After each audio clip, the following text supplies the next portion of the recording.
Situata në kaskadën e Drinit është e tensionuar, pasi hec në Fiers po përballet me prurje të larta. Sipas të dhënave zyrtare, prurjet natyrore të lumenve janë të larta në hec Fiers dhe duke arritur në 1200 metra kub për sekond, ndërsa në hec Koman dhe hec Vaudejes ato janë përkatësisht 350 metër kub për sekond dhe 100 metër kub metër për sekond. Në të njëjtën kohë, nivelet e liçeneve janë 290.8 metra në Fiers, 172 metra në Koman dhe 74.5 metra në Vaudejes.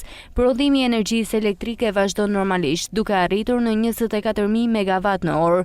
Sa i përket shkarkimeve, hec Fiers nuk po kryen shkarkime, ndërsa nga hec Koman po shkarkon nga 300 metra kub ujë për sekond dhe hec Vaudejes 700 metra kub për sekond. Korporata elektroenergjitike shqiptare ka bërë të ditur se situata po ndiqet në mënyrë të vazhdueshme dhe se opinioni publik dhe autoritetet përgjegjëse do të informohen në kohë reale për çdo zhvillim të mëtejshëm.